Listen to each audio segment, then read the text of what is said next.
Sorry, we'll start over. It's Thursday, September 7th, 2023. This is the first curriculum subcommittee meeting of the Darien Board of Education for the 2023-2024 school year. Welcome to everybody that is here. We have a full cast of characters sitting around the table, and we are excited to listen to you all. Let us know what's been happening over the summer. So I will turn it over to Dr. Adley and welcome Dr. Fettigan to the table for the first time for these.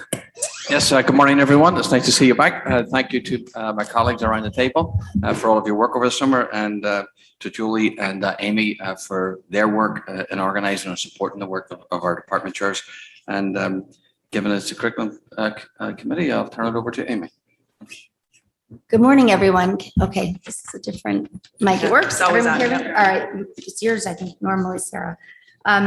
Welcome, everybody. I'm so happy to be here today for my first meeting with this awesome team. Once again, I want to thank Julie Droller, our Director of Elementary Curriculum, for her support and assistance over the summer to ensure curriculum continued development and continued professional learning for staff, and this team as well of department chairs. I'm happy to have you all back, and really we're excited to share what the professional learning experiences have been for our staff over the summer and the continued curriculum work for the school district. So we'll start with that today, and then later in the agenda, we will talk a little bit about a K-3 update in the area of literacy. The world of literacy is moving very quickly. Sarah, we're even emailing over the weekend about some updates, and we have new information since we've even created this agenda. And the third topic will be our paraprofessional formula that we will dive into today. So first and foremost, I think one of the most important commitments the district can make is to continue to look at the curricula to ensure that we have a robust curricula for our students that's built to meet the needs of the staff and students before us. So I want to thank this team for that. We will continue in our work to draw a distinction between programs and curricula. Those are very different things. When we talk about curriculum, it would be, I think, nearly impossible to not also talk simultaneously a bit about instruction. That's how we implement the curriculum, assessment, how we ensure that it's meeting the needs of our students and advancing their outcomes, and certainly the professional learning that needs to be simultaneous to ensure that our staff have a readiness to implement the curriculum. So you'll be hearing in our presentations continuously as we move forward a little bit about each of those things and we make some curricular shifts. So at this point, we're going to take this by department. And we also shifted this a little bit. I think in previous years, there was a bit about curriculum summer work and then a looking ahead after. This time, we thought we would take the approach of by department, talking about the summer curricular work that happened, providing an update, and then immediately after for that department, a look ahead to next steps.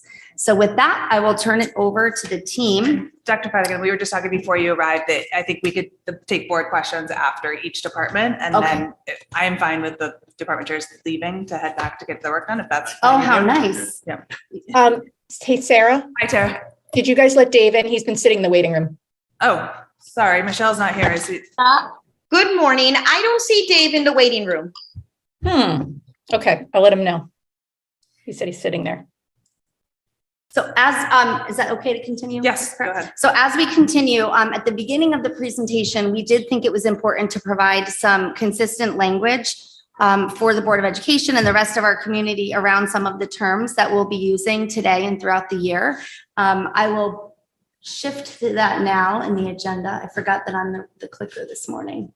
Sorry about that.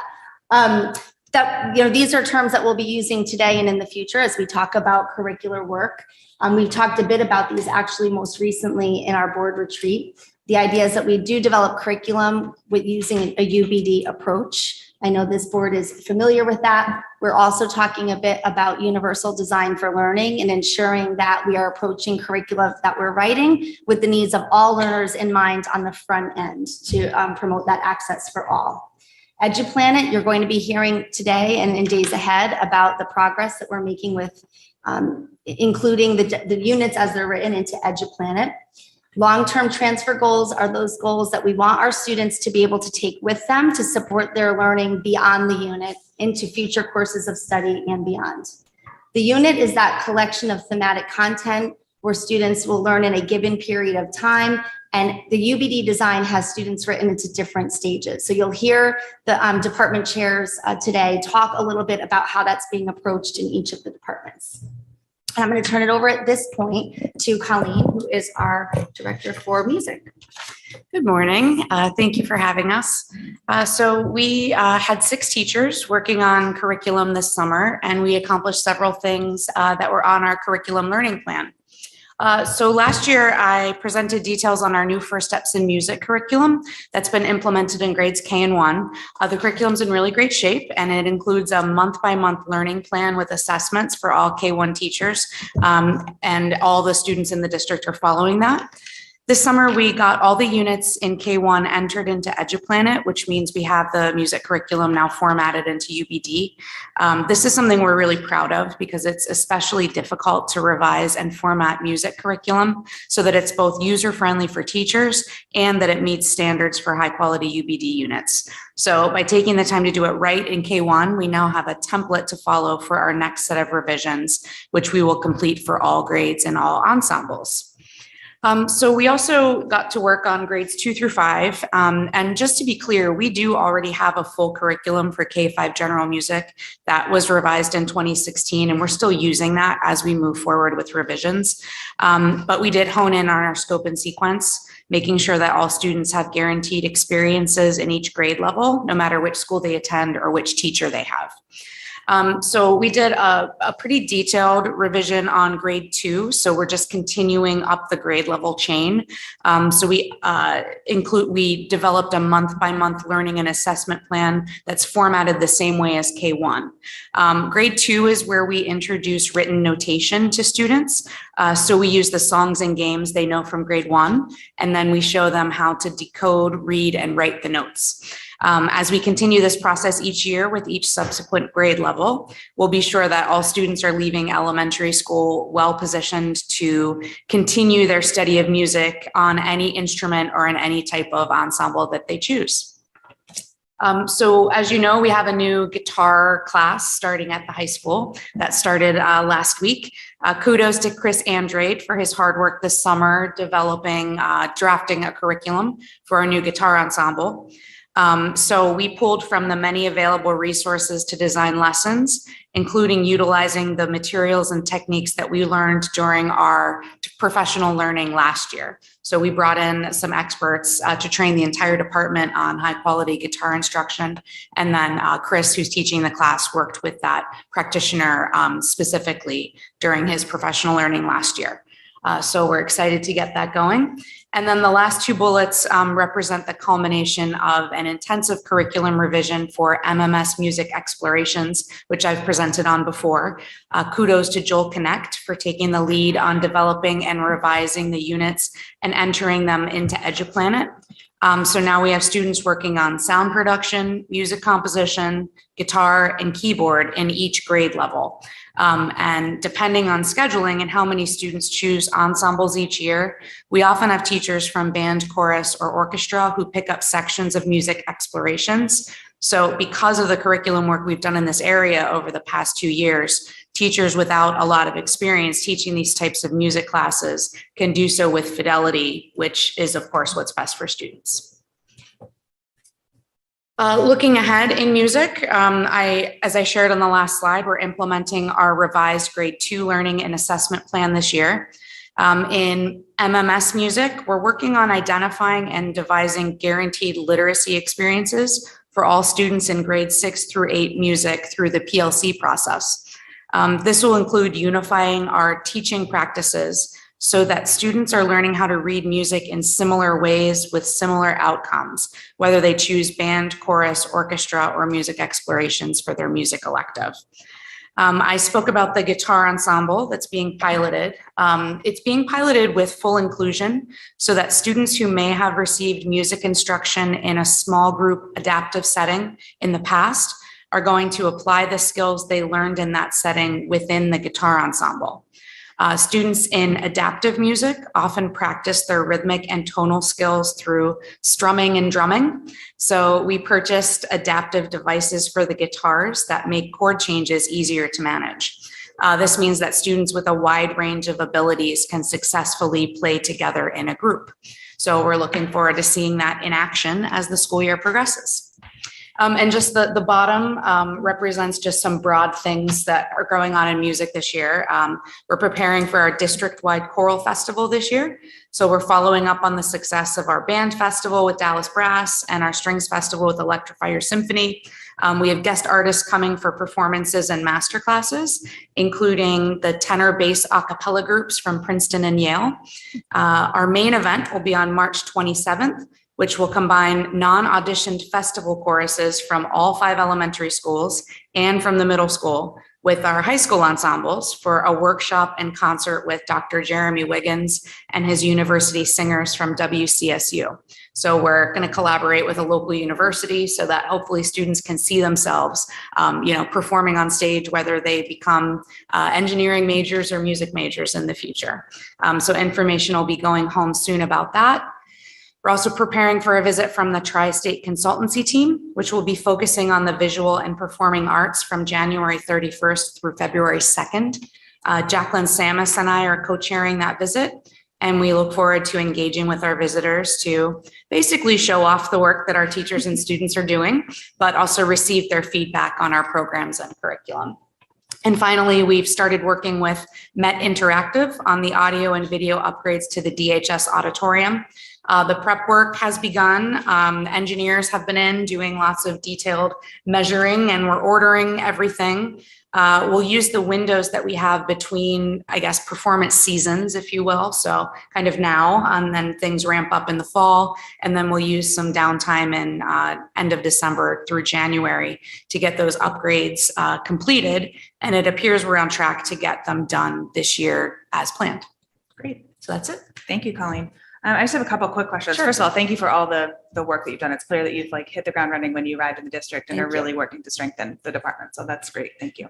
How many kids or students are in the DHS guitar class? Do you know? We're running 2 semester classes. So we have I think it's like 15 per semester between 10 and 15 So per there semester. was demand for that. That's great. 100%. And I'm noticing it's great because I'm noticing kids that I've never seen before down in the department mixed in with some of our students who have already been in band, chorus, and orchestra. So Awesome.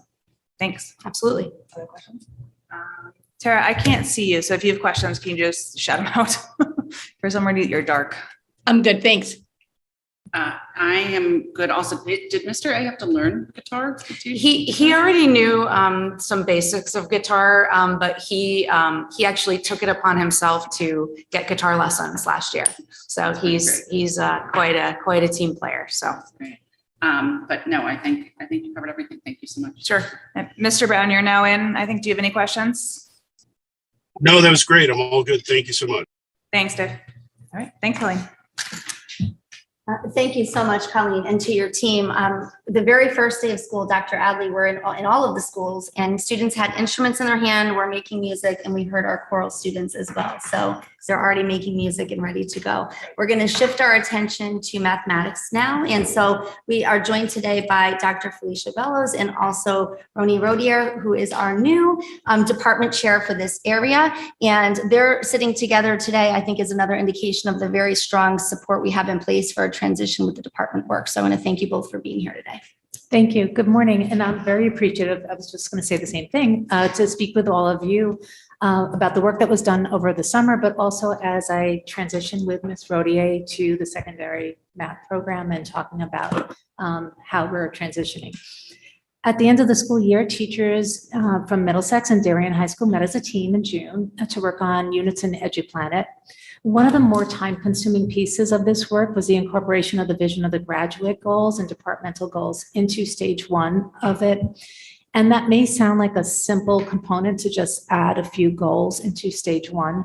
One of the most distinguishing features of our teachers at Darien Public Schools is that they're very thoughtful, they're very reflective, and everything that goes into those conversations, how does the vision of the graduate fit into stage 1, was very time consuming actually, and very lengthy. So it actually slowed us down a bit, but the conversations were good. And I think that we have now a better understanding of how we're structuring assignments and how we're looking at each unit to present a cohesive unit of study vertically across 6 through 12 math program.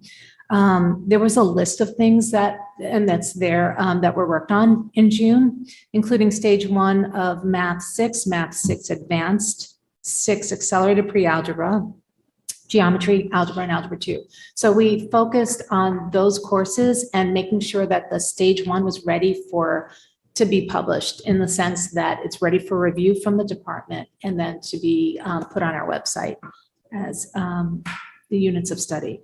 There was also the development of benchmark exams for first and third quarter. And the idea behind that, and we developed that for algebra and algebra 2 and geometry. And the idea behind that was there's a need for create consistency and alignment.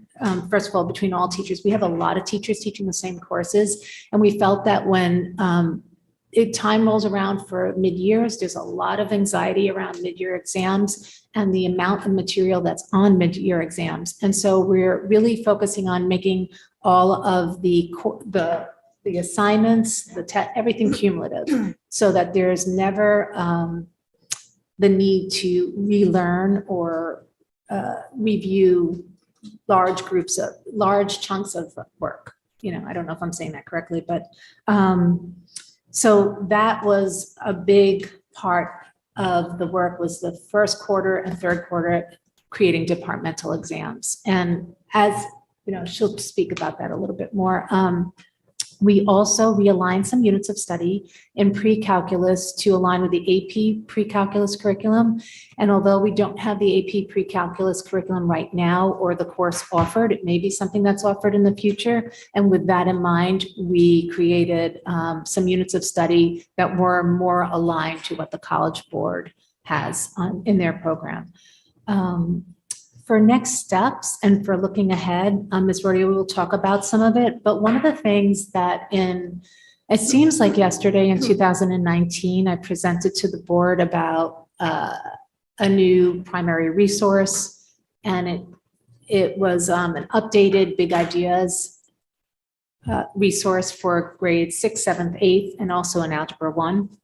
So that was a 6-year, and it's expiring in a couple of years. And I know with the budget process and staying ahead a year, one of the things that moving into next year will be is to look at primary resources again, to have a team K-12 of looking at the math program and keeping it vertically aligned, but also having a vertical team to look at the new resources. Do we want to stay with Big Ideas in the middle school? And then, what are we going to present? So that's something that maybe not, we'll form the team this year, but then moving into next year, you'll hear more about the books that are looked at, the resources that are looked at, and where we're going with that. And I think Ms. Rodia will talk about some of the future possible course proposals in the math department, perhaps collapsing the 4 levels of math in grade 8 to 3, and the work that's been done with the thinking classroom. So I'll turn it over to her. Thanks, Felicia. I'm Ronnie Rodier, the new math chair, and as Felicia mentioned, we are working closely together. It's a pleasure to meet everyone today. It's an honor to be here. For next steps this year, we're looking at 2 Darien High School courses, Honors Geometry and AP Pre-Calculus, that are in the pipeline. We will see how that works through the new course process in the district. If approved, I look forward to working on that with you. The Thinking Classroom instructional practices is the focus for the math department, grades 6 through 12, as we move forward. This was the initial professional development that teachers had at the beginning of this school year that I presented. The Thinking Classroom teaching practices foster higher level mathematical mindsets of perseverance, accountability, and problem solving, which organically support the vision of the graduate competencies. Our next steps will include embedding these vision of the graduate opportunities prudently in units and collaborating together on unit-rich tasks in all our courses that can be implemented throughout the year.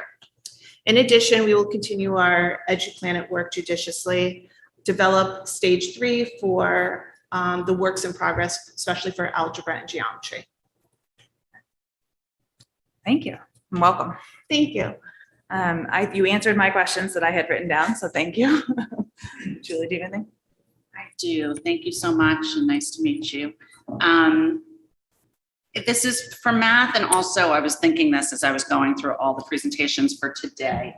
As we work to embed Vision of the Graduate into our curriculum, I think it will be helpful to have examples. Just hearing you discuss that just there made me understand it better.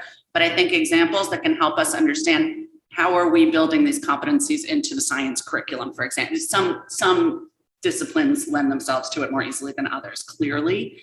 But I think, since that's a big focus this year, it'll be helpful for us to keep that as a constant practice, and also as we go to the full board to help bring all of that to life. So everyone gets it. I don't know if that's a question for now or for later.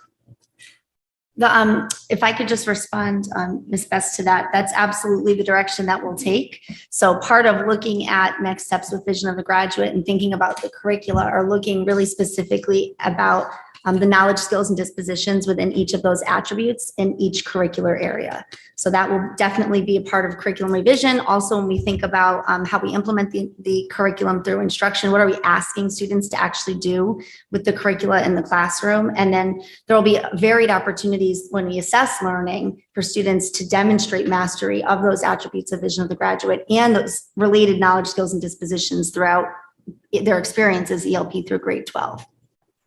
I think the vision of the graduate, it's easier to define than it is to implement in many districts across the state. I think the board knows that we kicked off this year a convocation with trying to give pre-K to 12 a wee actually window into what it actually might look like for students, what we call to produce beautiful work reflecting the vision of the graduate. But that's definitely a work in progress, and we'll look forward to sharing examples along the way. But thank you for the question. No, I think that's helpful because it seems like a big nebulous document, and to have specific examples is really helpful. And something that we'll also look to is to see where are there pieces of, I guess, maybe evidence of Vision of the Graduate that already exists within the curricula. So we want also everybody to understand it's not that the Vision of the Graduate is a new thing. It is the thing, right? It's when we write a course, it's through the lens of Vision of the Graduate. When we think about developing budget, it's through the Vision of the Graduate lens.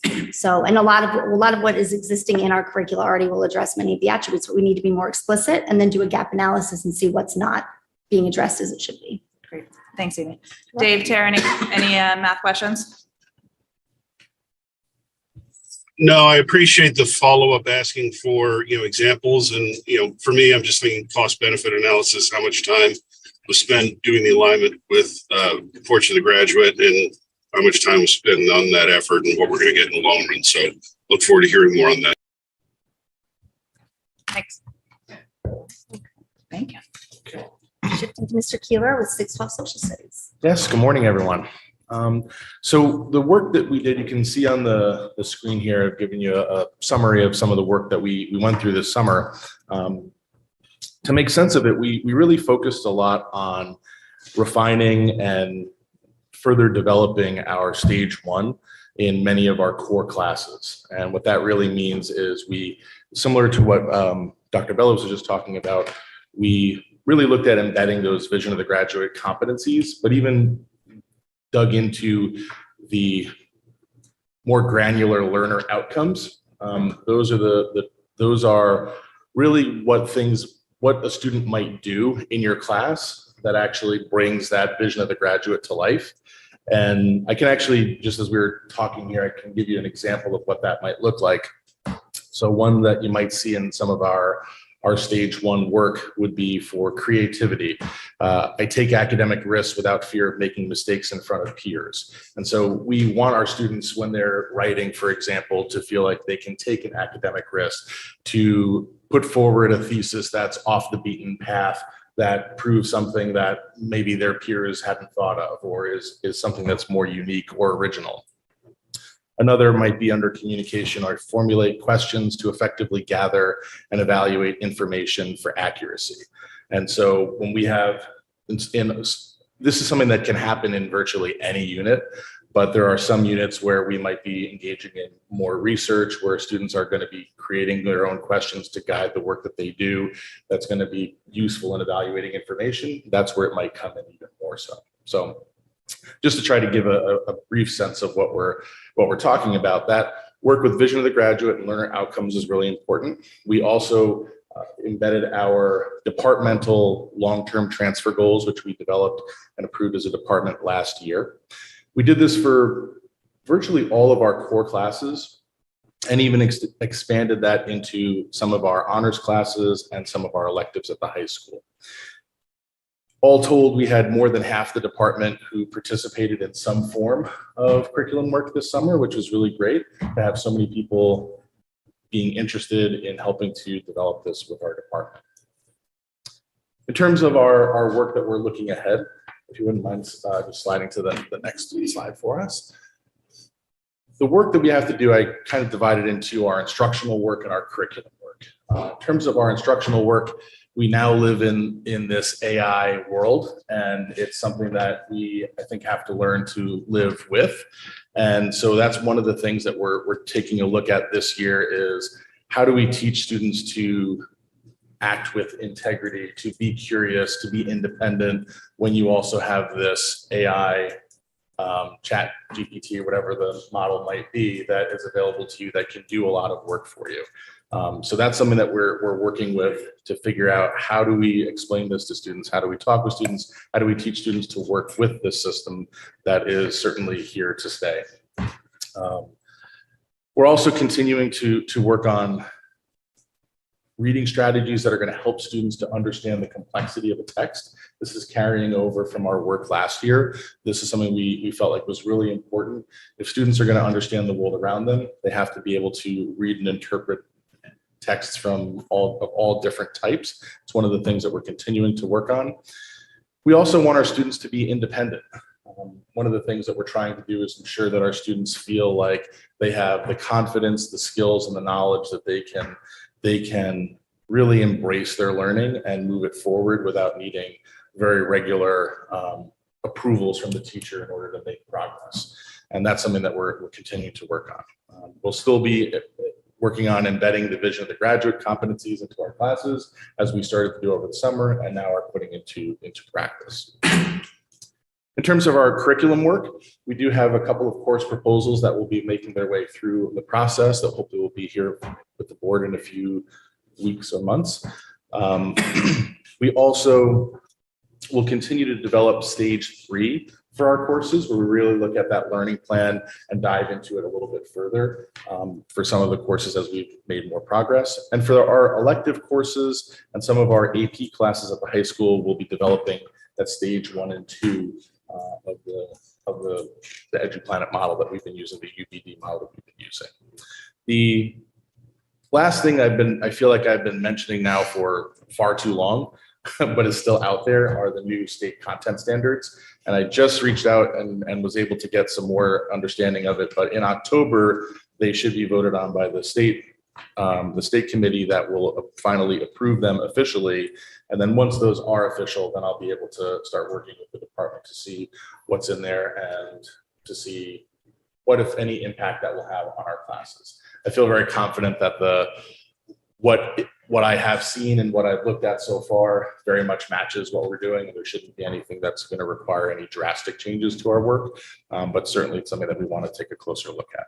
So, when are those standards, once they're approved, are they for next school year, or how much time is there to adjust? well, I think what we have to do is, I think once they're approved, I think they're there and they're out there. Okay, so it's, But it's something that districts have to take a look at and implement for their district. And so again, I feel like I'm not worried that there's going to be huge changes that we have to make, as much as there may be some smaller changes that are in order, but that's something that we'll have to look at in the coming months. thanks. Can you just touch on the AI piece? This is fascinating to me. I mean, I noticed when my 8th grader brought home, from each class that the parents have to sign the contract or whatever, many of them, or not many, some of them mentioned AI in there, that they would not be using AI or relying on AI. Yeah. How are you as a department, and maybe this is for anybody else who wants to answer it, how are you approaching that and policing that and using it? And, Yep. I mean, it's a bigger conversation, but if there's just a couple tidbits. So that is something that we actually spent some of our August professional development as a social studies group working on and thinking about. And, you know, we're trying, I likened it to Wikipedia for the department and asked them a question: how has the way that you've talked about or used or taught your students about Wikipedia changed over time? And initially it couldn't be trusted. Don't go near it. Don't ever access it. It's not, you know, it's not something we want students to be around. But over time, as it's become it's there to stay. It's accessible. It's something that we've changed and really teach students how to use. So if you're conducting research, it's a good place to go for an initial overview of a topic, so you understand this is a topic that I do in fact want to research, and perhaps there are some terms, people, ideas, dates that you're then going to look up and do some further research into. I think we want to think similarly with the AI, that we don't want it to replace the work that students do. And we want to ensure that the work that students are putting forward comes from their own minds. But this is a pretty cool tool that can do quite a bit. And some of our time that we spent together in August was also just getting to play with it a little bit and see what can it actually do. Because it's kind of shocking how time-saving it can be. And you know, it's certainly not perfect, but it's something that's kind of interesting. So we're trying to strike a balance between using a tool that is very powerful, but also encouraging students to be independent thinkers, to be curious, and also to act with integrity when they're doing their work. And so that's kind of the middle line that we're trying to find with this. And I think, you know, it's something that at the older grades you may hear more about than at the younger grades. But it is something that we are thinking about and wanting students to know that we're thinking about, so that we're all on the same page with it. I had a parent ask me the other day if the district has any of those, I don't know what they're like, the scanners that you can throw a paper through and see if it's been used by AI. Is that something that is used here, or is that? So it's something that I don't want to cut out some of the people off. If you want to chime in, feel free to. It's frankly something that we're looking at. I mean, we didn't purchase anything that I'm aware of that we have for this. They're all available online. But one of the things that we did as a group in our August PD was to take one of the things that you generated on in your AI experimenting and put it into one of these trackers and see what it comes up with. And, you know, it's not exact, and that's what we're kind of playing with. So it's all very new still, and we're learning about it as it comes out and as it changes. So each of the departments, as it goes around, they can sort of touch upon this. It's not a foreign experience to us completely. We even have the math department over the years have had experience of embracing the same sort of components. The members of the team around you here, we have developed our at the end of last year a sort of a position statement that's being revised for the start of the year here. And I would say we're sort of taking a balanced approach. Teachers have flexibility in how they may use it at this particular point, but with the assistance of the people around the table this morning, we'll be finalizing that position statement to share with the board and also to share with the public and so on. But as much as you say about scanning, if the kids can't do it, yes, there has to be some of that. But I think the bigger thing is to conceptually embrace the concepts, hence the even more significance to the attributes of the vision of the graduate that we need to make sure that kids bring to the table. But I want to thank the people around the table because they have been very much involved in that discussion and leading that discussion. Will continue to here early in the fall. If I could just add one thing, this is a prime example of this conversation of how when we look at curriculum, we have to consider the impact to instruction, assessment, and professional learning, right? So just this one technology tool will impact not only how we write curriculum, but the kind of learning experience and what are we asking children to do? And there are instructional moves, right, where teachers recognize they know the voice of their children in writing, right? They confer with children. So there are instructional moves, but that will require some professional learning to support the use of AI as a technological tool. And so this is a prime example of how we can't look at curriculum separate and apart from other aspects of teaching and learning. Right. That's a good question. Just out of curiosity, if you had to guesstimate how much of the curricula is in EduPlanet coming to the end of the summer? So we have it in a format that it can easily be put into it, but I didn't have teachers entering it at that moment. Okay. Just because that would have required an additional training. I wanted them to really have a blitz of just working on it. But we're a percentage.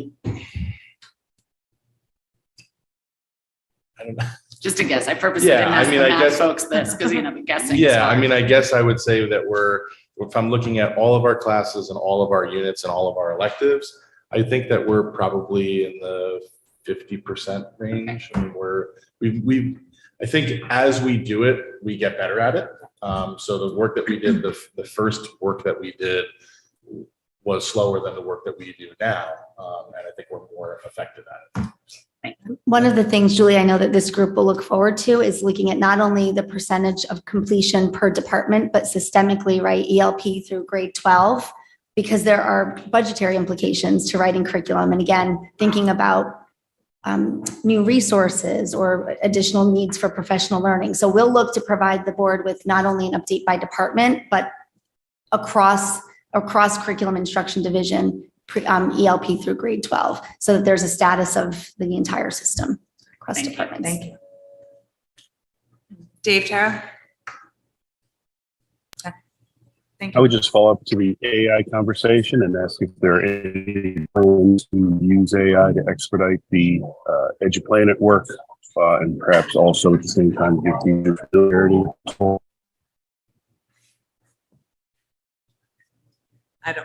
You kind of were going in and out. I think the question was about, can you use AI to do the EduPlanet work? Was that the gist of it? Yeah, speed it up. Also, teachers get familiar with it. Yeah. And do it. I don't know if I heard the whole thing. What you want to? I mean, the one thing I would say, I appreciate the sentiment behind the question, but I think the work that we do has to be the product of very thoughtful conversations. And I do think we are getting better at it and getting faster at it. But I don't know that it would be, I think we would end up with products sooner, but they wouldn't be better. And that would, I think the quality of the work that we do is important. And in addition, part of curriculum revision is the idea of implementing the curriculum. And there's a formative assessment piece for us as educators, right? Like, how is this actually playing out in implementation? So is this meeting the needs of the students and staff right before us? And certainly that can't be generated from AI because a lot of that is experiential. So we go back and then take a look at the curricula and see, how is this working out? What shifts need to be made? So just to add on to that. Thanks. All right, moving across the table. Mr. Doc comes up, 612 Science.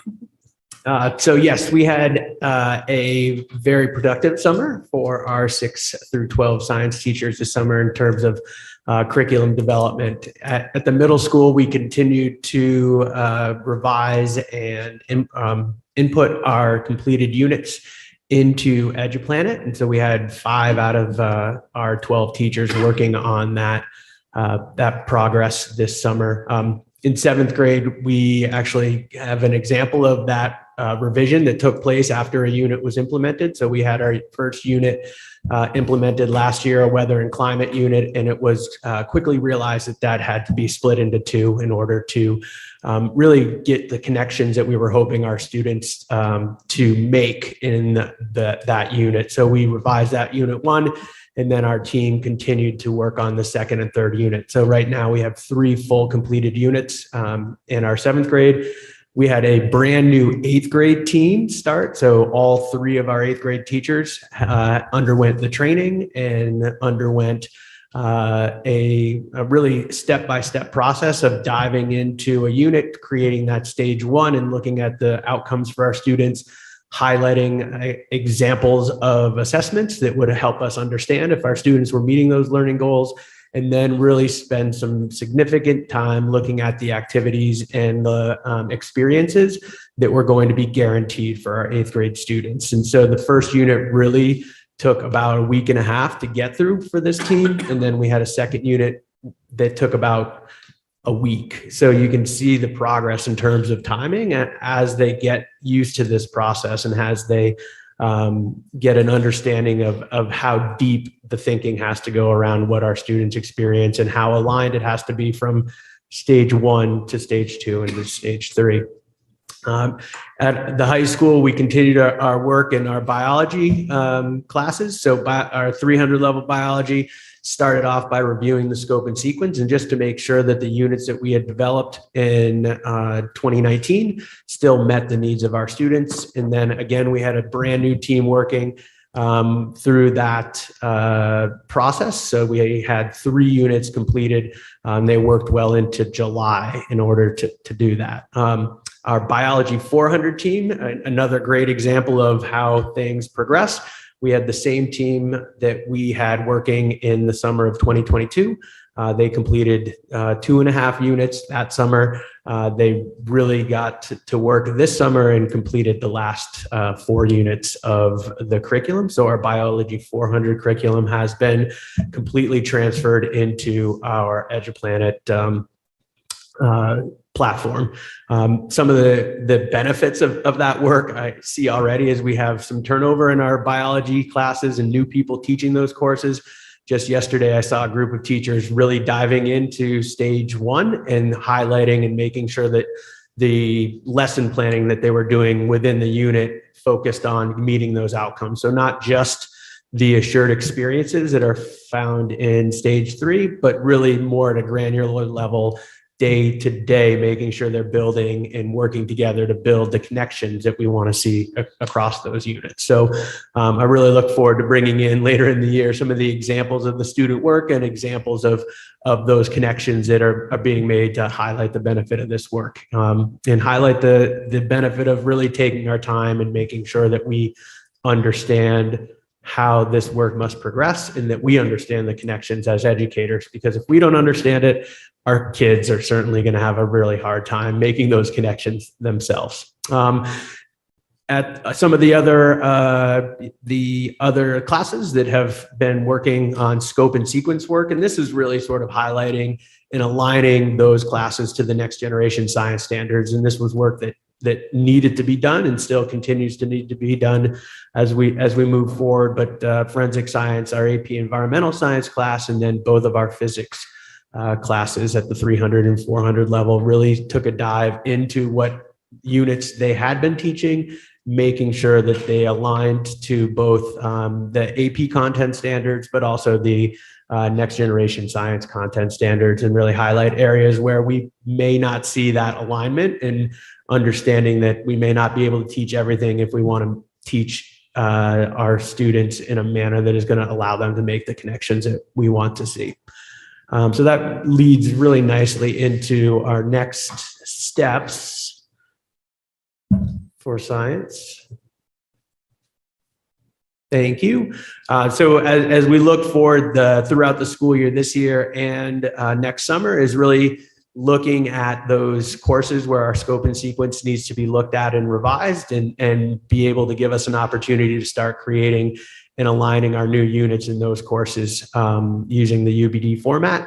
Our professional learning is going to continue to focus on instructional practices that allow students to represent their thinking publicly. If we look at the connections to the vision of the graduate, that's looking at communication and empathy and being able to, feel comfortable with communicating your ideas, but also as a group, realizing that all ideas have merit and all ideas can build the understanding of that group, deepening understanding. So really finding places, as Ron Berger said, to get off that train and to deepen their understandings around really core science ideas, highlight opportunities for collective thinking and building consensus within a classroom. So how can the thinking of a group be better than the thinking of individuals? And how does that thinking lead to a better understanding for the group as a whole?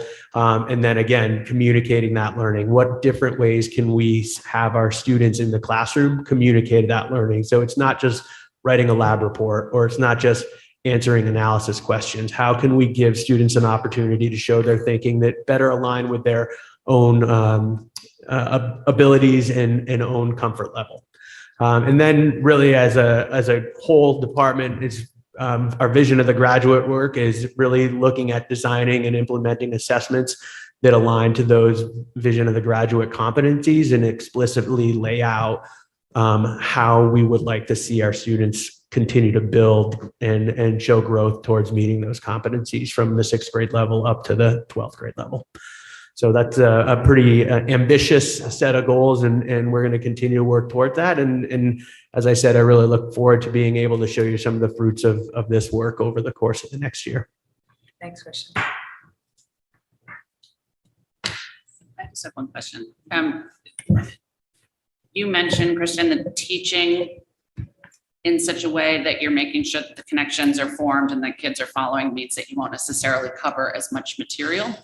Can you just explain that a little? Yeah, and I think over the past couple of years in my science update to the full board is really highlighting the fact that the next generation science standards have 3 components. They have the cross-cutting concepts, which are the overarching concepts that are found in every single science content area. The skill or the science and engineering practices is the habits of mind and the skills necessary to be a scientist, and then the disciplinary core ideas. And those disciplinary core ideas are like very high level, overarching, non-negotiable content pieces found within each of the 3 areas: the physical science, life science, and earth and space science. And so those disciplinary core ideas are really have been highlighted as the most important content pieces. And those may not be found within all of our current, let me rephrase that. Some of our current curriculum may have more content than is actually found in our state standards, the next generation science standards. So it's really teasing out what the standards indicate as being the most important content pieces that our students need to leave our schools with, and also having those tough conversations with teachers about what they like to teach versus what they need to be able to have their students have at the end of a course or at the end of a sequence of courses.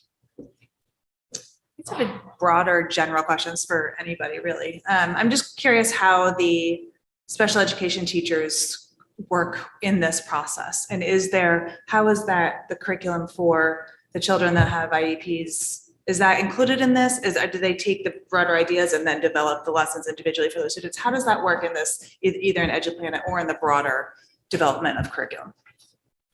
So I think that's a conversation that our teachers are having throughout the unit development process.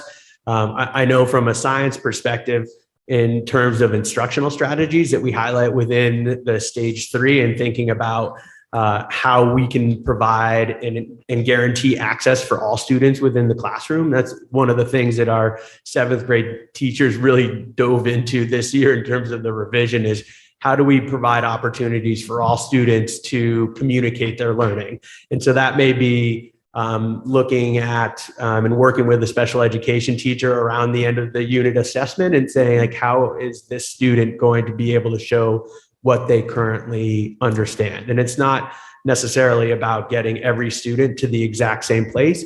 It's giving every student to show an opportunity, or giving every student an opportunity to show the growth that they've made over the course of the unit. And so those assessments that are part of stage 2 really focus on giving students an opportunity to show growth and are less of a check-in point that here we've all made it to this particular point along the way.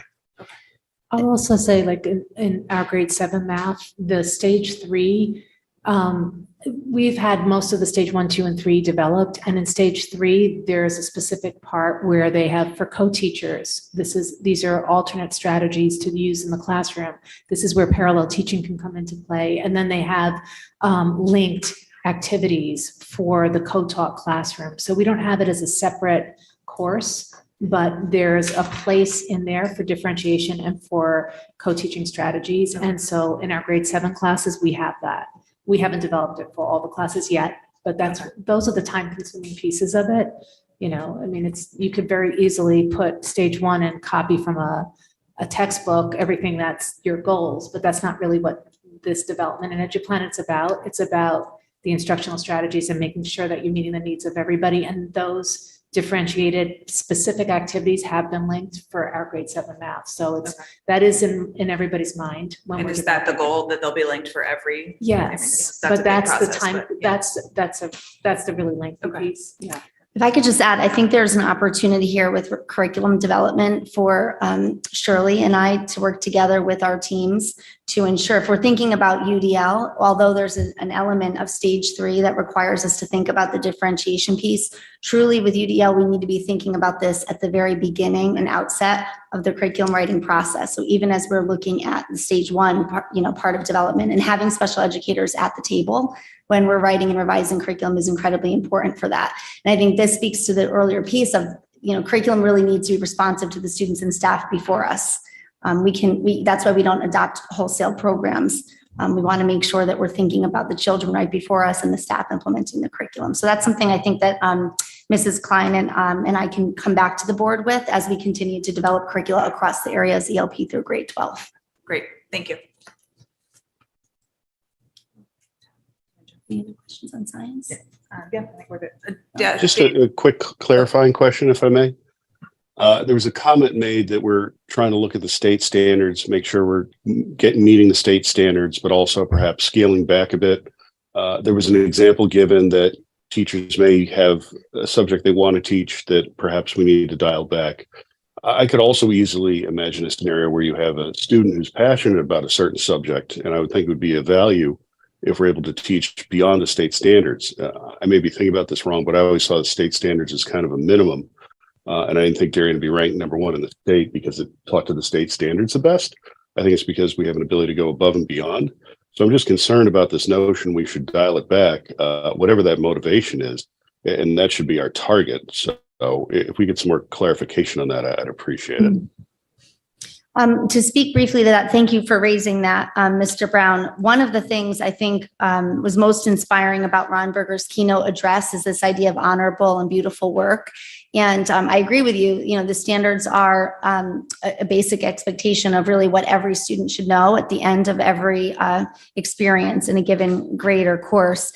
And so certainly there is a power in leveling up those standards and finding out how we can make them more interdisciplinary. The work of the Vision of the Graduate will give us opportunities to have students demonstrate the standards and beyond the standards. So that's, I think, the notion of the transfer goals within the curricula speak to, we can't just graduate students. I recently saw a cartoon meme of this who, at the end of a PK-12 experience can take tests well.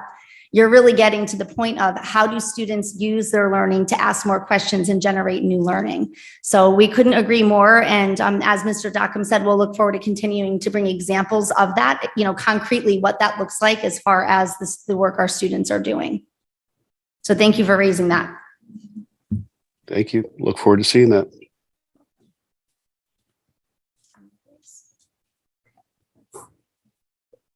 Okay, so we're moving on to Mr. Francis Janosko with 612 English. Hi, everyone. Good morning. It's great to be here. I just want to start by saying how proud I am of the great work that our teachers did this summer on our curriculum projects. And I just want to start by thanking them for all of their great work.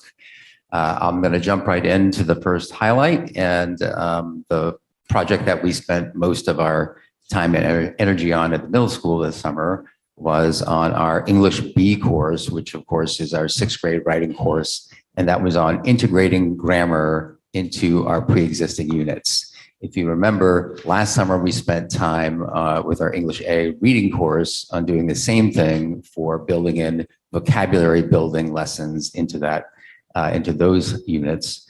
We did the same in English B. So the goal was to increase the number of lessons that we have on grammar and to increase the number of grammar concepts that we build into those units. I would just say, I'll take a step back. I've said this before. It's not like we never have taught grammar at the middle school. We do at the high school as well. But our goal was to increase in those areas and to do so systematically. Our teachers are very excited to be rolling this out this year, and we will be assessing our work over the course of the year, and you'll hear back from me on the success of those lessons. The other projects that you see listed under the middle school, those are primarily EduPlanet transitional work that we did with some of our pre-existing units. In English A, we took our nonfiction unit and we transitioned that into EduPlanet 21. We did the same in English 7. We did 3 units. We did our graphic novel unit. We did our whole class novel unit, and we did our literary analysis unit. We transitioned those into EduPlanet 21. And for English 8, we did our dystopian literature book clubs unit as well. I'll point out that that work was all 3 stages done at once. We've taken that approach in English, and obviously we had collaborations with the grade level team, and one of the teachers was the primary person who drafted those units to put into EduPlanet 21. At the high school, the project that we put most of our time and energy into was our grade 11 American Lit course. Certainly that work, we brought together the team. They made some changes or some revisions, I should say, to some of our units. And certainly they made some new assessments that we added. But the primary reason for working on it this summer is to set up something that we plan to introduce this year. And it's something that I touched upon last year in my presentation. And that is what we're looking to do in grade 11 is do something along the lines of what we do in grade 12. So one of the things that students really love about our high school curriculum in English are the choices that they have in grade 12. There's a number of semester-long thematic lit courses that they have as their choices. We're trying to do the same thing in grade 11, but we are not going to toss aside the American Lit focus. We're not going to toss aside our chronological movement through literature, and we're not tossing aside our interdisciplinary relationship with American history. But we think there's an opportunity beyond that to take sections of the course and sharpen the focus using the same literature that we typically use, but in creating a sense of choice for kids who might be interested. So say we might have a section on the American literary tradition looking at the environment, okay? We would use Thoreau, we would use our romantic poets, we would use a lot of the same things that we currently use, but to sharpen that focus would also allow kids to have a choice, right? So we're trying to do that in our junior year. So you can look forward to us talking more about that at the high school and presenting that and going through that process. The other courses that are listed, just like at the middle school level, are mostly grade 12 semester courses that we transitioned into EduPlanet at 21. And again, that was all 3 stages. If we can go to the looking ahead slide. What we're going to be doing this year in secondary English, we're going to be putting our focus into 3 areas. The first of which is we are going to be taking stock of our writing instruction practices in the wake of ChatGPT and generative AI. Okay, so Mr. Keeler talked a lot about that, and I know his team did some work on the first PD day around that. We spent half of our PD day on this, and we'll be continuing to do it all year long. I expect to have some questions about it, but I'll suffice it to say that if we're going to continue to deliver impactful, high-level writing instruction for our students, we're going to need to strike a balance between how we present the writing process versus writing products, right? It's essential to our success in this area. The second thing that you'll see listed there is we're going to extend a practice that began last year, and that is developing professional learning expertise groups. And what this amounts to is we have a number of instructional topics that are presented to teachers They have choice in the matter. When they make their choice, they are placed into an expertise group that's studying that same instructional practice. They are given resources and time throughout the year to investigate, to research, to collaborate, and to test these sorts of practices out in the classroom. At the end of the year, they are asked to share out with their colleagues what they've learned through their work in the classroom and through their research. This was a big hit last year with our teachers. It's also something that they are able to use for their teacher practice goal over the course of the year. So we have a chance to sync that up with our teacher evaluation plan in that respect. And I'll just say we have 9 areas that our teachers are studying. And one of them, once again, the theme you'll notice is AI. We have our largest group is studying how to basically teach using AI in the classroom. Our final area that we're going to be continuing to work on just reflects what you've already heard from me and from all of my colleagues, and that is to have grade level conversations around elements that are necessary for transitioning our units into EduPlanet 21 that we currently really don't have represented in our curriculum documents. So that requires us to have those conversations and to set up that work that we'll be doing primarily in the summer with EduPlanet 21. Before I stop, I just want to highlight that I don't have it represented here, but there is one new course that has wended its way through the system that I hope to be presenting to you in January, and that's going to be a new senior semester thematic lit course on imaginative and experimental literature. So my great hope is that you'll hear me talk more about that this year.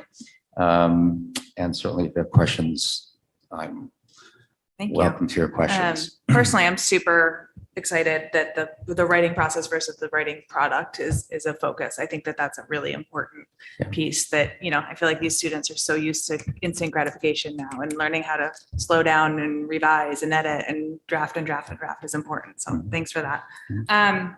Also curious about the teacher PD groups. Are those 612 or is that middle school, high school? How does that work? No, it's 612, Okay. right? And, just on a practical level, it's, one of these things where on a non-PD day, when they're all working together, it might be if there's a pair of teachers at the middle school, it's easier for them to work together. So there's some natural sort of alliances that happen, Right. But they are predominantly mixed. I think that's great. Thank you. Thank you. Just to go back to the instructional expertise groups, which sound terrific, and if or where appropriate, I think it'd be very interesting for us to hear a little more, maybe what came out of last year or what's going on this year, just to help us as a board have a better understanding of how teachers are participating in and contributing to that process directly would be really valuable. But it sounds like a ton of great work. So thank you very much. I don't know if Dave and Tara are still on because it's after 9. Are you guys on? Guess not. Okay. Moving on. Thank you, Francis. Ms. Christina Mauricio is up for 612 World Language. Hello. Ooh, okay. So my approach in presenting these 2 slides is to show not only what we have done, but what we did this summer and where it all fits into all of the courses that are offered at both Middlesex and at DHS. I'll save my boasting of what an amazing department I have for looking ahead, because I not only really rely on them, have relied on them to do some of this preliminary work, but we have some pretty great stuff coming up as far as progressing through our curriculum writing, and I'm really looking forward to continuing to work with them on this and to share with all of you an update on what the department has been up to as a whole, not only this summer, but during this coming school year when I give my curriculum update in a few months. So over the summer, particularly at Middlesex is where I spent most of my energy, and my colleagues spent most of their energy in curriculum revisions and also alignment to UBD in EduPlanet. All units and stages are complete for our Spanish courses, our French courses, and Mandarin 6. Last year was our first year of Mandarin 6. We had 29 students. This year we have 29 students in Mandarin 7. So they're all staying, they're progressing. And we spent a lot of time taking the scope and sequence that we had written last summer and implementing it last school year. And this summer being reflective in sort of how the year went. Did we write a viable scope and sequence? What do our units look like? And let's take that work and continue it this school year with Mandarin 7, which I'll show in my next slide. So that was it's one class. It seems like, oh, it's small. It's a very small number of students, but this is a very heavy lift considering the complexity of the language and how much of a foundation it sets for what those students will do when they eventually go to high school in short 2 or 3 years. I also included Spanish 8 and French 6, just so everyone could see where these two courses fit. We completed curricula for those courses last summer, and we've sort of worked out from both of them to complete the work in both of those languages.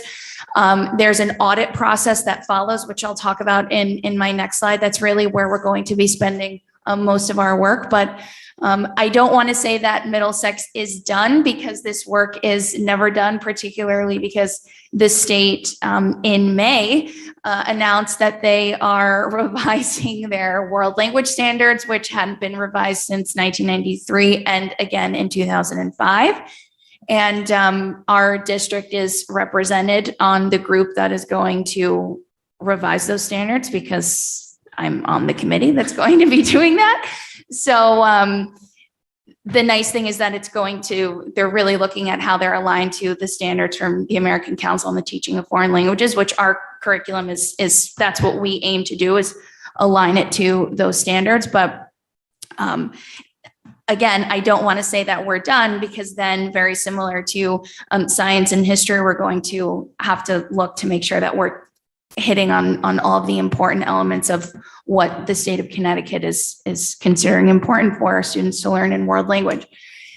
In the high school curriculum revisions, what we did over the summer is stage 1. So I sort of stole the model from my colleague in Mr. Keeler in history, who we have curricula in these classes, but instead of going really deeply into one specific course in all of the stages, what we did over the summer here was we worked on stage 1 to then work on stage 2 and 3 during the school year and as well as the summer. So we were able to, what you don't see here is the number of people and the number of hours that they've spent working on this. So to really optimize our human capital and our resources, we said, instead of spending so much time on one course, let's spend this time on making sure that we have really strong stage 1s for all of these courses. And here I also included Spanish 3 and 3 honors, which we're doing this current school year, as well as Spanish 4 and 4 honors, which we did last summer. So you'll see there where those two courses fit in the sequence of Spanish. The 5-6 arts class and the 5-6 film class, if you remember from last year's presentation on new courses to the board, those changes are in effect for this current school year. We took to give everyone a refresher, we took our general Spanish 5 class and we separated it out into 2 courses that are content-based, but also allow students to choose in their 5th and 6th year, which is really their 3rd and 4th year of high school. So these 2 classes, they're happening now. We have a lot of sections of them. We have a lot of students in there. And the arts class, you'll hear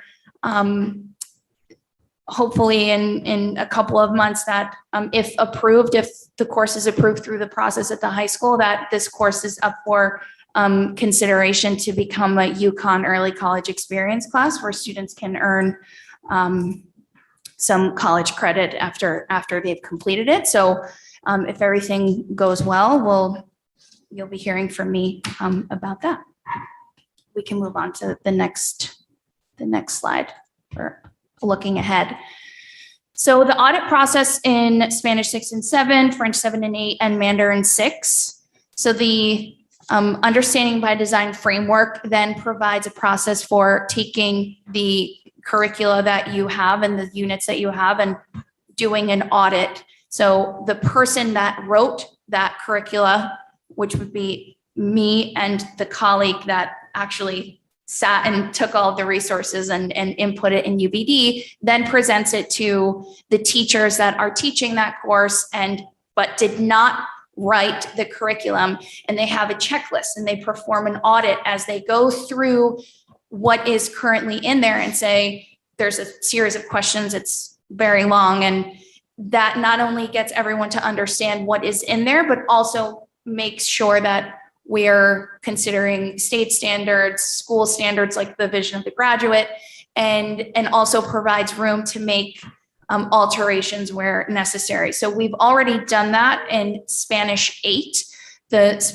My colleagues that teach that course have already participated in that process last school year. And so we spent a couple of hours this summer incorporating those changes, but it really helps to not only get everyone on board, but also make everyone a part of that process. And the same thing will happen with 6 and 7, 7 and 8, and Mandarin 6, because those courses are done. Again, I use air quotes with done because they're never really done, but those teams will be working on those audits this school year. All units and stages in Mandarin 7, which I just talked about with the last slide, will be happening this school year. And in the summer of 24, we'll be working on Mandarin 8 after having 2 full years of not only curricula, but physical humans taking this class. We feel like we're in a really good spot to be able to plan ahead and have Mandarin 8, all stages of Mandarin 8 done over the summer. And then at the high school, stage 1 in all units, French 1, French 3 and 3 honors, Latin 1 and 2, Spanish 3 and 3 honors, and American Sign Language 1, which we have 2 classes of happening now at the high school. There are, I wrote my number down somewhere. We have 34 students taking it, a wide range of students, freshmen who want to take the language for the very first time, seniors who are taking 700 AP classes, including the language that they've been studying since kindergarten, who are now adding this as an elective, to students who, without this course, would maybe not have access to a world language. So it's been great seeing the group come together. I spent a lot of time working with Teresa Rizzo, who was our ASL 1 teacher just yesterday, and starting to write a scope and sequence for the class and mapping it out so we can really do some good preliminary curriculum work there. But a lot of really exciting things happening in my department. And yeah, that's about it. Thanks, Christina. You're welcome. I think I am all set. Do you just keep trying to be mindful of time? Yes, very exciting. Thank you. And thanks for the numbers. That's great for 34 students. ASL, I love it. Good stuff. Thank you. If I could just circle back quickly, Sarah, to a comment you made in showing your enthusiasm for writing process over writing product. I think there's a similar parallel we could draw the curriculum revision process. There's a product that comes out on the other side of it, but the process of revising curricula is a very important professional learning experience for our staff. So it's very similar, right? What we see happening in classrooms as far as the staff learning. Agreed.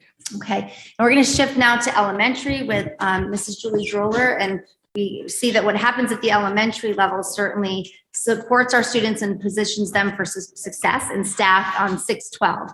So we're going to actually start with now the beginning, although it is at the end, the beginning of K-5. And we'll have some, I think, goals also as a district in the future around expanding the work of curricula for there to be representation of ELP through grade 5.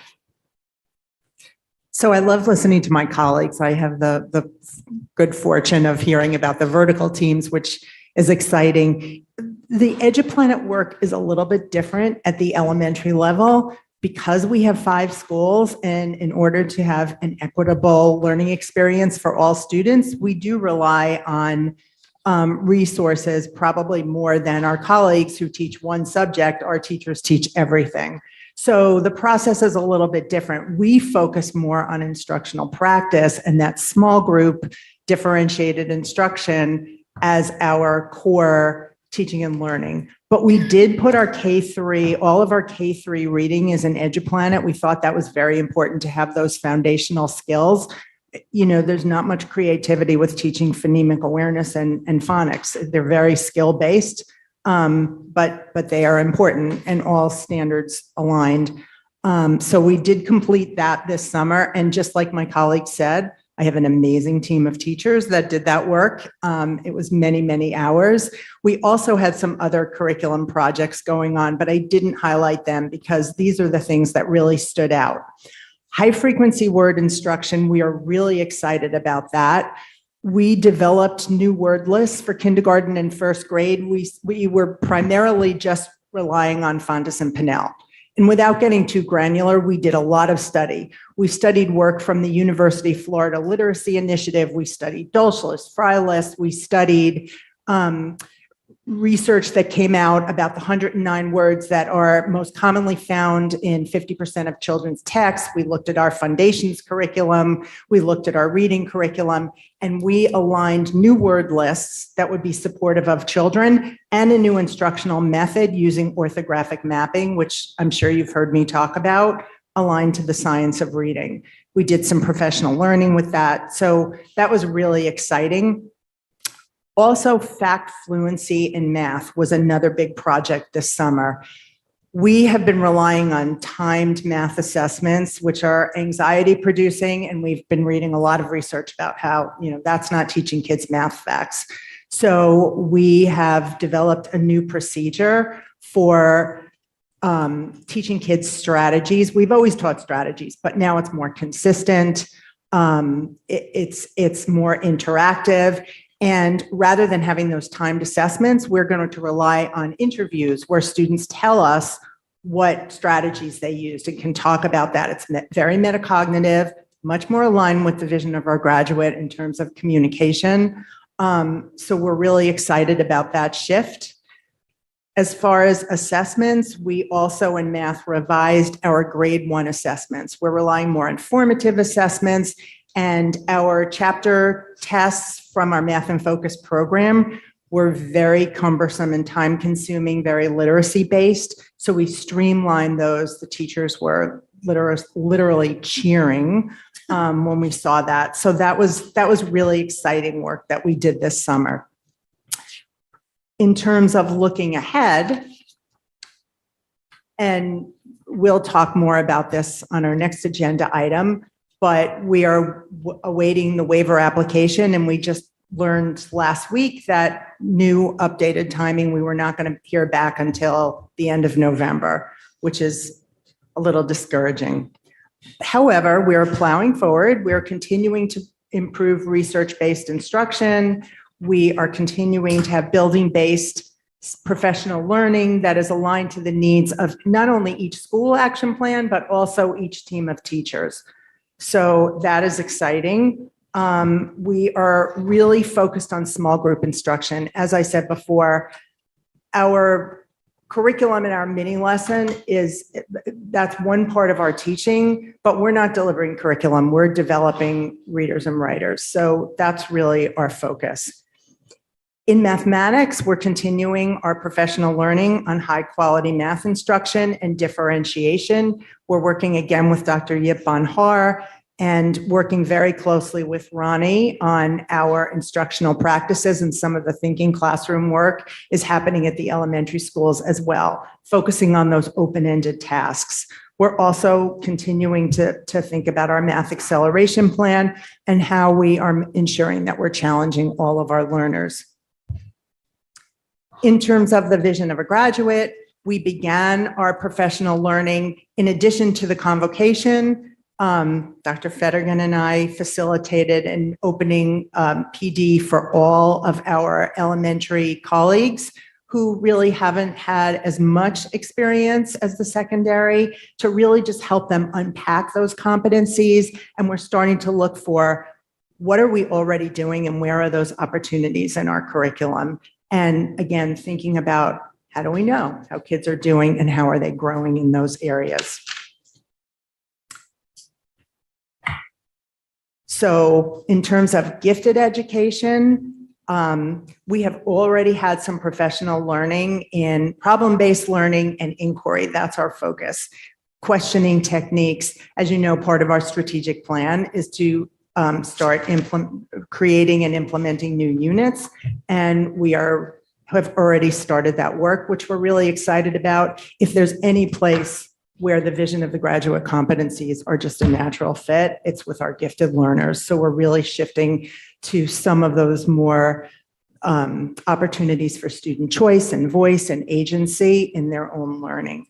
So we are also developing new problem-based learning opportunities in all grades, and we're partnering with Define Learning in the state, which is a really great resource, and just updating some of our teaching and learning. Thank you. My quick question about, or I guess it's a comment, not a question, about the fact fluency change from the timed, 4x4, 6x6, whatever. The communication about how that has changed and what is happening in the classroom to the parents, is that a piece that you have thought about? Because I feel like we hear a lot that, the math instruction is soft and it's not, it's kind of out in this ethos, and it's not, a lot of parents really like that. Yes. Recall time is like, Yes. my kids are good at math because they can tell me Yes. what that is instantly. Have you thought about that communication piece and explaining why the shift? Yes, we have created some communication for all teachers for open house so that they can explain that to parents. And we would love to follow up with a presentation as well. Last year, I believe it was last year, we had Nicole Bridge, one of our consultants, who did a presentation for families and did address that. But in terms of specifically what we are doing and how we're shifting, yes, we would definitely like to unpack that. Thank you. And I'm excited about the high frequency words. That's a good change. Thank you. No other questions? Can move on? Okay. Mental health update from Dr. Alicia Dad. And something that's important to note here is this is absolutely a part of our core curricula when thinking about mental health and wellness of students. So just before you start, Dr. Dad, I just want to mention that at our second meeting, regular board meeting in September here, Dr. Dad is coming back with an update on mental health. So this is a small sort of just component of that, just since it's in regular education. Thank you, Dr. Dad. And I should say, in addition to our colleagues who've been here, her position has been absolutely invaluable in the district. If you ever wonder, like, is money well invested? It's just been a delight to have her. Her influence with staff and students and our community has just been tremendous. So thank you. Thank you. I appreciate that. I think so. Pull a little Pull it closer to you. And I appreciate being part of this team. I really think that when you're thinking about readiness to learn, mental health is very important in the delivery and absorption of curriculum and content. So I'm grateful to be part of this committee. So over the summer, I piloted a teacher wellness program. When I'm thinking about board goals around recruiting and retention, one of the things that comes up is our own wellness. So the wellness group ran for 6 sessions. It was 2 hours with a group of 6 teachers, elementary through high school. And the focus was on dialectical behavioral principles that could be applied both to themselves and in their classroom. I collected some pre and post data to look at things like burnout and professional development needs. I'm happy to say we got a summer mental health grant. So we're going to use some of that to continue that work. I also worked on some advisory lessons. There's already a series of advisory lessons that existed prior to me joining, but there was a couple gaps. One being looking at what we call the joy of missing out, like helping teach our kids strategies to regulate social media consumption and really the effectiveness of being present in the moment and sometimes turning off to really like tune in. The second one was also on reducing judgmental thinking, also as a way to stay mindful. I think one of the things that we've heard about consistently from kids is this need for perfectionism and how we reduce negative self-judgment and judgment of others. So I worked on those lessons. I've done a lot of administrative consultation over the summer. We talked a lot about vision of the graduate, so working with Julie and Amy and how that integrates with mental health. All of the factors that we think about with vision of graduate ultimately lead to good, solid mental health. And also staff support and individual student consultations. So over the summer, as there might be some student needs that have emerged, how to consult with staff on how to manage whether it's social, emotional, behavioral needs for specific students and be available with more of a clinical lens for how they're presenting. Another area is school climate.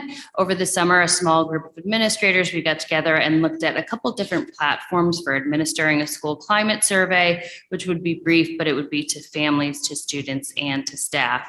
And then finally, last night was our second of 4 participation meetings at the high school, where over the summer, we really looked at, every high school student has to participate in this meeting if they're going to do any extracurricular activity. In the past, there's been police officer presentations, various topics, including substance use.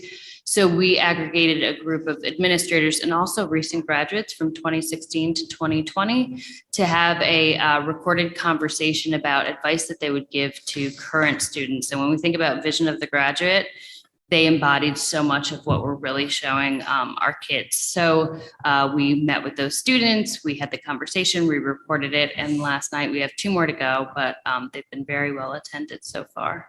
And then looking ahead, I'm happy to say that we hired an amazing candidate as a wellness coordinator. We had a wonderful group of candidates, very well qualified.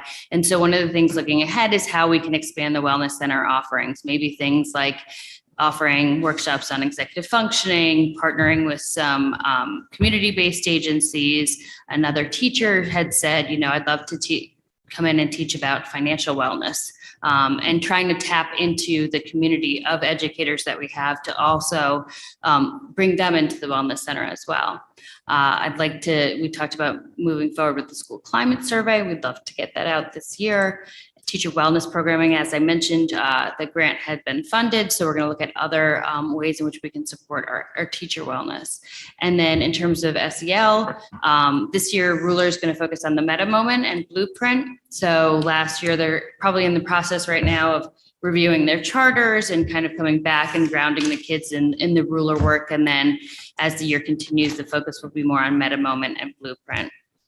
And then also I'm going to be leading a parent education series, Tools for Parenting in the 21st Century, 3 to 4 sessions, both for elementary parents and also for secondary. And I'll parse out middle school and high school. And then just continued community partnerships looking ahead, whether that's, we know we have the Thriving Youth results coming out, working with some of the organizations that that have long been established within the community, Ali Ramstack down at the Department of Mental Health. So that's kind of looking ahead and also doing some of the work within this committee when we look at curriculum and mental health. Okay. Thank you, Dr. Dodd. I know I'm going to save my questions for the larger discussion next 2 board meetings from now. I'm good too. Thank you. I do love the JOMO. Yeah, that's JOMO. As an adult, I embrace JOMO. Me too. Teach the kids. Yes. So that was a very comprehensive share of all of the work, certainly. And I want to thank this leadership team and then the leadership of our teachers, really, who will be present every day with our students as this work is implemented throughout the year. I certainly look forward to being inside and outside of classrooms to support that work and champion the work alongside Dr. Adley and the rest of our leadership team. So thank you all for that. I'm glad, Sarah, that you made the move to take questions on the interim. Yes. It made good sense. Thank you for that. And at this point, if we don't have any other questions No, on I this think we're good. piece, we can move to the I next think agenda Francis item. and Christina. Thank you. I might just note that the professional learning of the staff is absolutely critical, right? Yes. You know, if I'm making an analogy to a football team or something, the NFL started, these people are professional players, but they get coached, right? There's video, they get feedback. It is absolutely critically important that we continue to do that. I note it because it may well come up budgetary or otherwise of how to continue to support the teacher's professional learning. So thank you, folks. Thank you very much. Thanks. All right, moving on to our second agenda item, K-3 literacy update and the reading waiver. Okay, thank you, Ms. Parent. So when we developed this agenda together, we thought that really we would provide an update on K-3 literacy, an update on the waiver. We had made a commitment that we would put that on every agenda, whether, even if the update is that there is no update, just to make sure that we're keeping our eye on that as it's an evolving discussion. Since then, since we created this agenda, there was also an update released by Teachers College. And so that was, again, what we were emailing about over the weekend. So we'd like to fill you in on a little bit of that and some next steps for our school district. Please, thank you. And Julie and I are happy to kind of take this together. And I think probably we should probably start with just saying that the curricula that we have in place and the associated professional learning makes us very confident in the moves that we've made so far as a district. And being that I am new to Darien Public Schools, I'm very pleased to see the work that's happened under Ms. Stroller's direction. I was able to participate with the professional learning at the beginning of the year, right alongside the teachers at the elementary level in the area of literacy and mathematics. So I'd ask Ms. Stroller to give us an update on what that professional learning was, to let you know that we do anticipate not hearing back with regard to the waiver and that approval, I guess, decision until really the end of November, we're hearing at the earliest at this point. So that puts us in a position to kind of wait and see a bit. The positive thing I think to consider is that we do have a very strong and robust, in my view, very well-balanced approach to literacy instruction that is responsive to the needs of our learners. And so we'll talk a little bit more about that also in context with this announcement from TC that was released on Friday. Is it okay, Ms. Stroller, for you to start with just what the teachers experienced as far as a K-3 professional learning experience this summer? Sure. Well, the orthographic mapping I talked about. So we're continuing our partnership with our staff developers, which, like I said, is building based. It's based on the needs of teachers. Teachers have input. It is around instructional practice. It's not around any program. And we use multiple, as you know, we use Hegarty, we use Foundations, we use the Reading Writing Project units of study. And we use the Revised Edition, which was created in partnership with Child Mind Institute and their experts in dyslexia. So we feel really, really good about the resources that we're using, but more about the instructional strategies.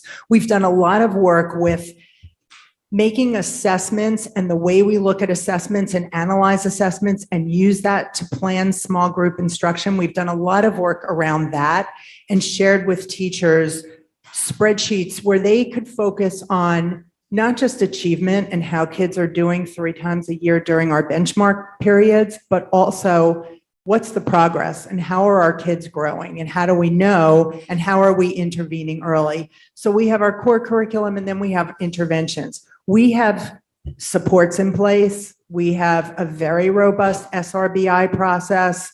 We have strong leadership. So I feel really good about all of the things that we have in place. In terms of, and by the way, in terms of our student achievement on Smarter Balanced assessments, we're the top of the state.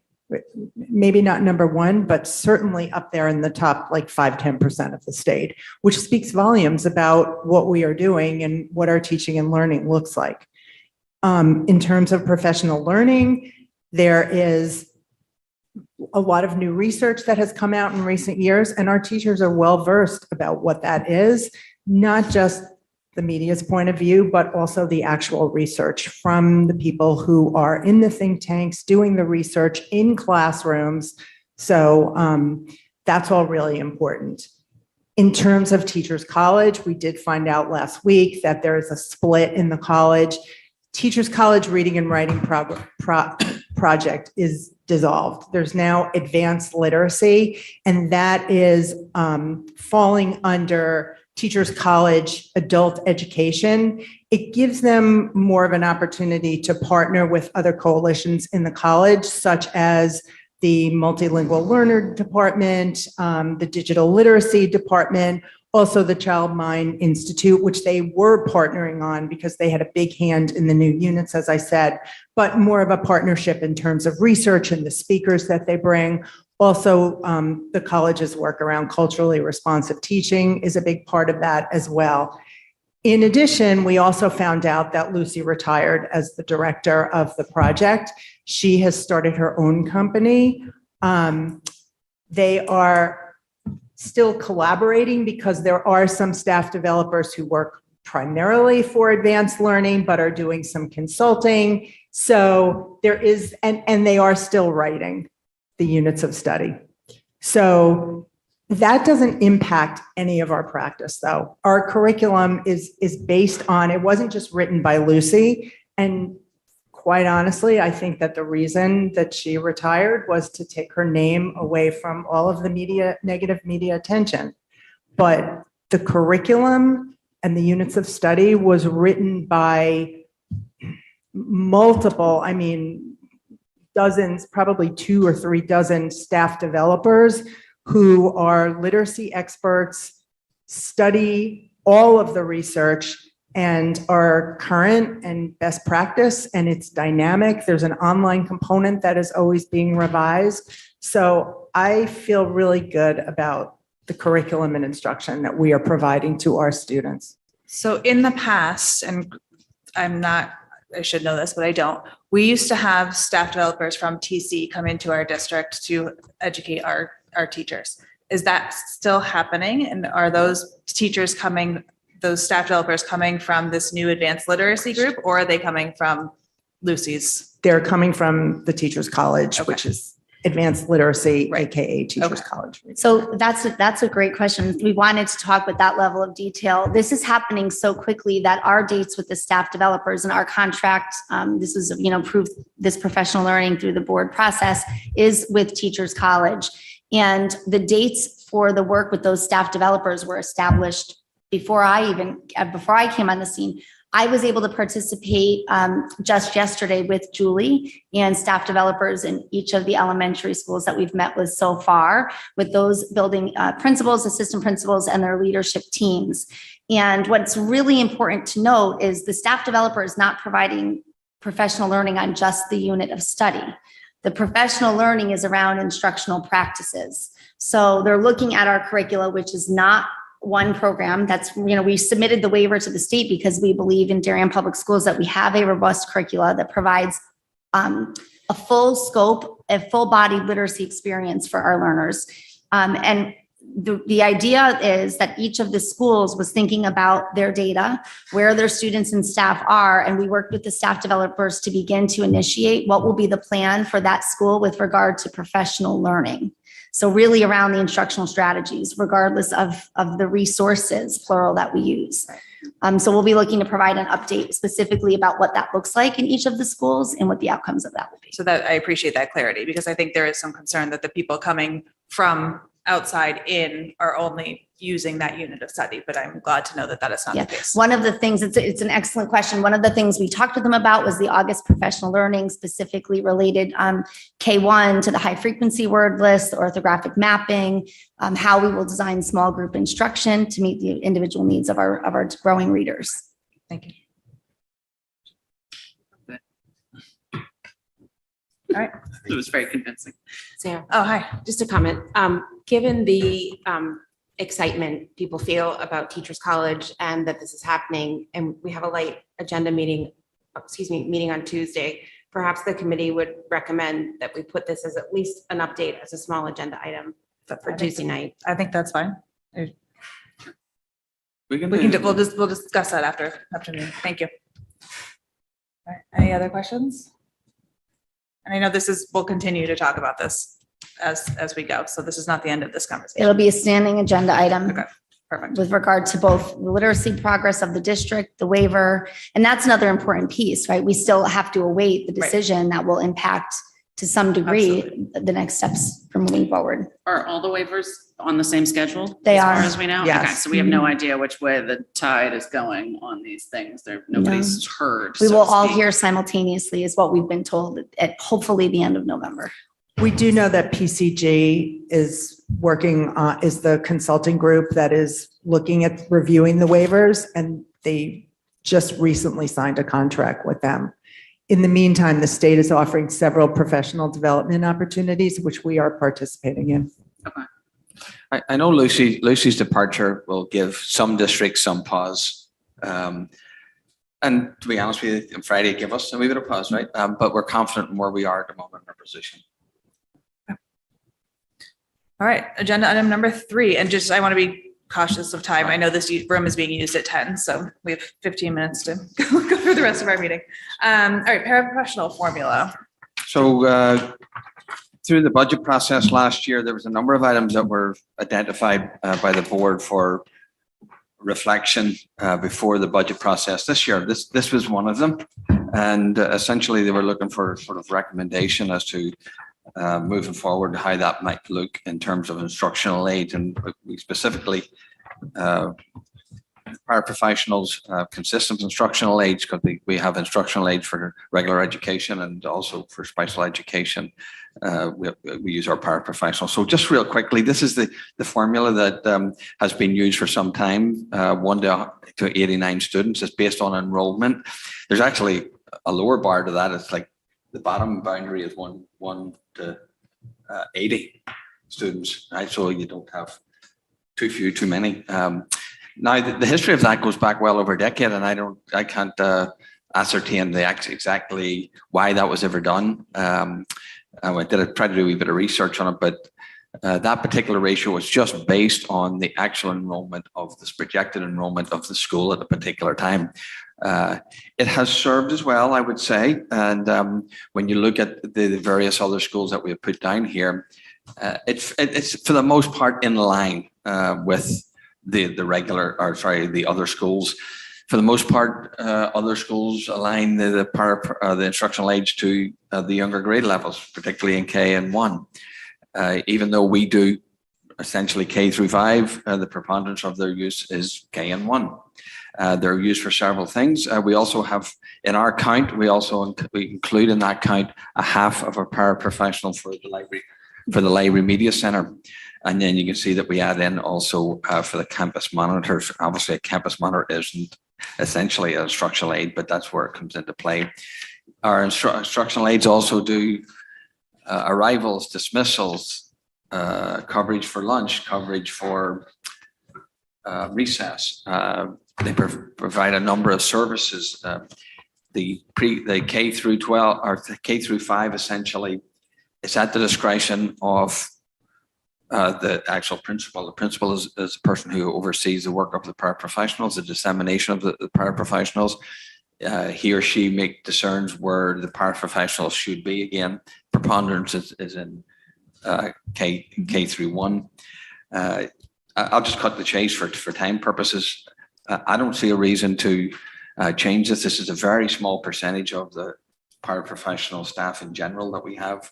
It's very small, and when you look, it's small in nature. When you look at it, instructional aids, essentially, if you're not including the campus monitors, you've got 3, 4, or 5 of them. So that's not an awful lot. They're a category that are one of the most dedicated, hardworking groups of people that assist the school in many, many ways, including culturally. And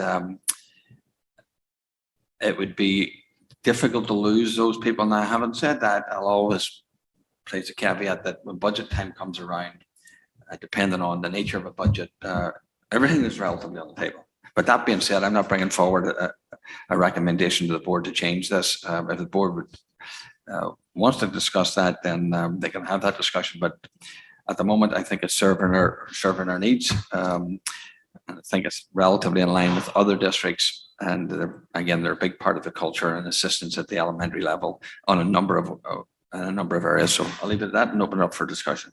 Just curious, I know you said that the principal at each school decides who goes where for how long, et cetera.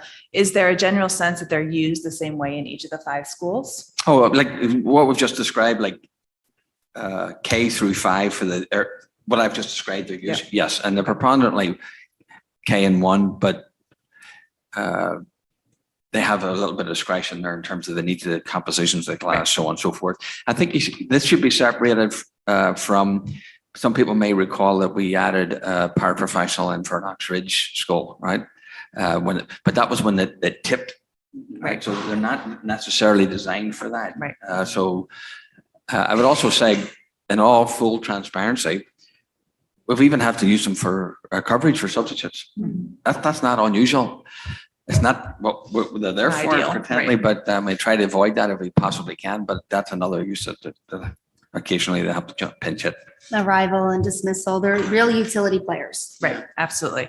And I asked Amy if we could, do you have a job description? I do. Perfect. So is that something that we can add to the packet that can throw up online? Is that- can we do Yes, that? Yeah. we can do that. Yeah. If we add something here now, we can put it up online. To clarify just a language piece, there are 2. One is library aid and the other is instructional aid. So the agenda says paraprofessional formula, but I've learned that really the position that we are talking about is the actual instructional aid. Right. And so that we have half the time and half FTE allocated to the library in each. Is there one particular instructional aid per school, or do they all, how does that work? It's really hard to get like a half-time person to hire half to, so I think in most of the schools you have an instructional aide who does I'll call it instructional part of it, classroom part of it for half of it, and then Okay, the so other half it's is. one person per Yes. school. Just has like a split role. Right, okay. Yeah. I mean, I think you answered my questions, like whether or not you were going to think about changing anything here, but it sounds like it's working and meeting the needs of our students. Yes, my questions were answered too. I think this may be an opportunity to make sure we capture somewhere what the rationale is for continuing this way, so that 10 years from now, someone else isn't saying, I have no idea why they did this like this. The way ours is laid out is a little different than what we see for the other DERG district approaches. So I'm not suggesting that ours is better or worse, but I think it might be worth capturing what our rationale is, just so it exists. So I just clarify, if it comes to budget time, and there are tough decisions to be made for some reason, I'm not excluding any category of personnel programs off the table at the moment. In case someone said, well, you sat at a table here and said, well, right now I'm not recommending we change this. I like that the way it is. Well, what I'm hearing is this works, and it doesn't mean that something else couldn't work or something else wouldn't work if we had to look at something else. But what we're saying is what exists right now is meeting the needs. So. And, while we have a formula for each of these other districts that are represented, sometimes the formula as it may be established here might be different than what's actually happening and playing out in practice in these other locations. We don't know, but this is what's been shared at this point. Is this all elementary, what we're looking at from the other DERGs? Yes. Okay. Is there an equivalent at the secondary level? An equivalent?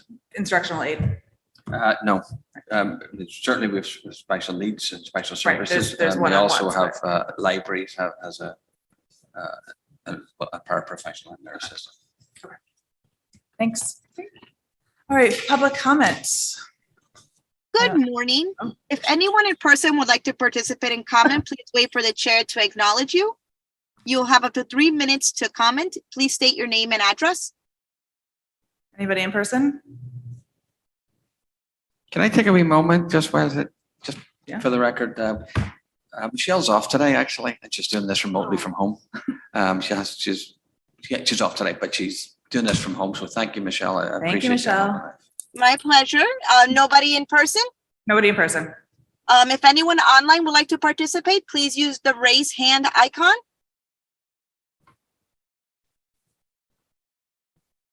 There are no raised hands at this time. Okay, but I take a motion to adjourn. Thank you, Michelle. Motion. I'll second. Well, thank you very much, everybody.